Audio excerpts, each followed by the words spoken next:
নমস্কার বন্ধুরা, আপনারা সবাই কেমন আছেন? আশা করছি ভালো আছেন, সুস্থ আছেন। আজকে আবারও আরেকটা নতুন রেসিপি নিয়ে আপনাদের কাছে হাজির হয়েছি। কারা ভাপা খেতে পছন্দ করেন প্লিজ একটু জানিয়ে যাবেন। এই ভাপা খেতে কিন্তু লাগে দুর্দান্ত। সম্পূর্ণ নিরামিষভাবে বানাবো। দেখতে থাকুন কেমনভাবে আমি এই ভাপাটা বানাচ্ছি। তার জন্য প্রথমেই একটা মিক্সিং জার নিয়েছি, তার মধ্যে দিয়ে দিচ্ছি 1 চামচ সাদা সর্ষে, 1 চামচ কালা সর্ষে, আপনারা চাইলে 2 চামচ সাদা সর্ষেও দিতে পারেন, আর তার সাথে দিয়ে দিলাম 2 চামচ পোস্ত। এরমভাবেই পরিমাপটা দিতে হবে।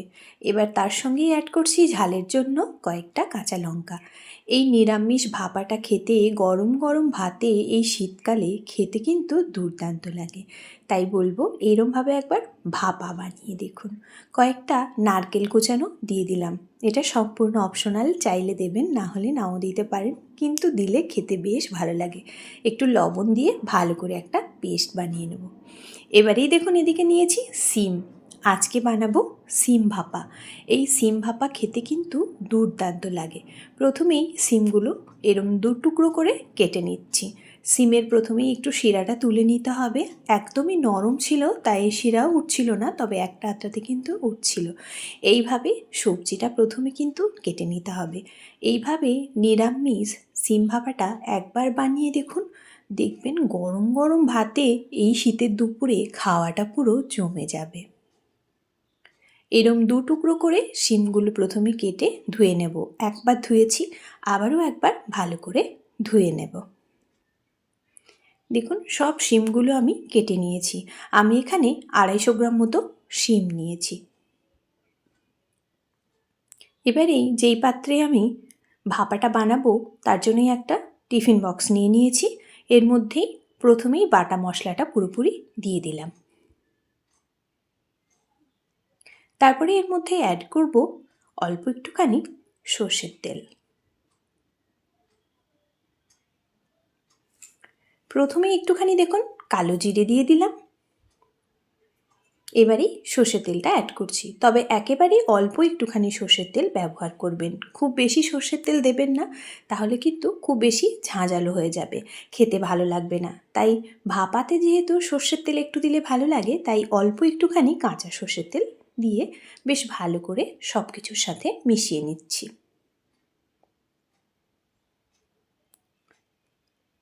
দেখুন সুন্দরভাবে মিশে গেছে।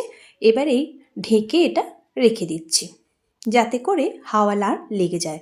হাওয়া লাগলেই কিন্তু সর্ষে আছে তেতো হয়ে যাবে।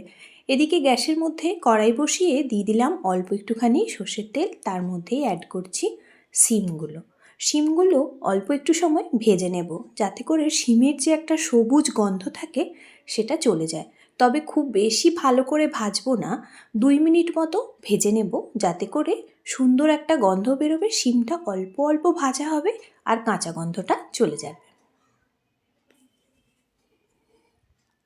আজকে যে সকল বন্ধুরা আজকে আমার নতুন চ্যানেলটা ভিজিট করছেন তাদের বলবো প্লিজ চ্যানেলটিকে সাবস্ক্রাইব করে পাশে থাকা বেল বাটনটা প্রেস করে আমার পাশে থাকবেন। দেখুন শিমগুলো ভাজা হয়ে গেছে, এবারেই তুলে নিচ্ছি। এবারে আগের থেকে বাটা মশলাটায় অল্প একটুখানি হলুদের গুঁড়ো দিলাম কালারের জন্য, বেশ ভালো করে মিশিয়ে নেব। আপনার এখানে শুকনো লঙ্কার ব্যবহার কিন্তু কোনোভাবেই করবেন না, ভাপাতে সবসময় কাঁচা লঙ্কাটাই ভালো লাগে। আর দিয়ে দিলাম জল, অল্প পরিমাণ জল দিলাম। দেখুন থিকনেসটা ঠিক এইরকম হবে, সেই পরিমাণে কিন্তু জলটা দিতে হবে।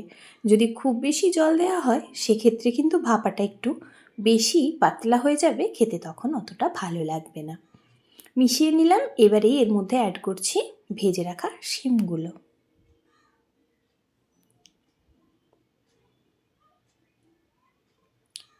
সব শিমটা দেওয়া হয়ে গেছে। ওপর থেকে অল্প একটুখানি চিনি অ্যাড করলাম, যেহেতু শিম একটুখানি চিনি দিলে কিন্তু বেশ ভালো লাগে খেতে, সবজি তাই।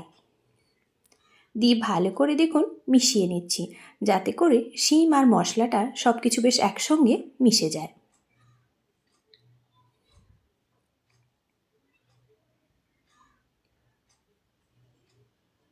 মেশানো হয়ে গেছে। এবারে ওপর থেকে আমি অর্ধেকটা টমেটো স্লাইস করে কেটে আর এর মধ্যে দিয়ে দিচ্ছি।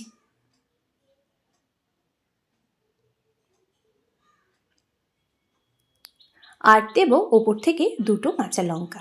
ঝালটা যেরকম পছন্দ করবেন সেই অনুপাতেই দিতে হবে। এবারেই শিম যেই তেলের মধ্যে ভেজেছিলাম সেই তেলটাও ওপর থেকে অ্যাড করে দিলাম। দিয়েই এবার ঢেকে ভাপানোর পালা।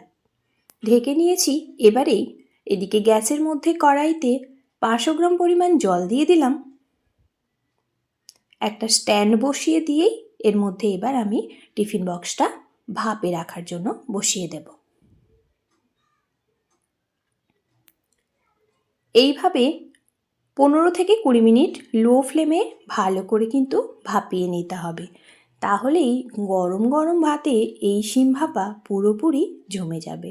20 মিনিট রেখে দিলাম। তারপরেই দেখুন জলটা কতটা কমে গেছে। জলটাও কমে গেছে আর আমার শিম ভাপাটাও কিন্তু একেবারেই রেডি হয়ে গেছে। এবারেই ঠান্ডা হওয়ার জন্য ছেড়ে দিতে হবে বেশ কিছু সময়। এবারেই আপনাদের খুলে দেখাই। পুরোপুরি ঠান্ডা হয়ে গেছে। এবারে এই গরম গরম ভাতের সাথে এই শিম ভাপাটা পরিবেশন করুন। কেমন হয়েছে দেখেই বুঝতে পারছেন, বেশ সুন্দর দেখতে হয়েছে আর খেতেও কিন্তু দুর্দান্ত হয়েছিল। এই শীতের দুপুরে এই শিম ভাপা যদি না খান তাহলে কিন্তু মিস করে যাবেন। তাই বলবো অবশ্যই এই শিম ভাপাটা বানিয়ে দেখুন। এতটা সময় দিয়ে আমার এই রেসিপিটা দেখার জন্য আপনাদের অসংখ্য ধন্যবাদ। কেমন হয়েছিল দেখুন ভাপাটা, একেবারেই মাখো মাখো, ঠিক এইভাবেই কিন্তু বানিয়ে নিতে হবে। এবার এই গরম গরম ভাতে খেয়ে দেখুন আর কমেন্ট বক্সে জানাতে কিন্তু কোনোভাবেই ভুলবেন না। ভালো থাকবেন, সুস্থ থাকবেন।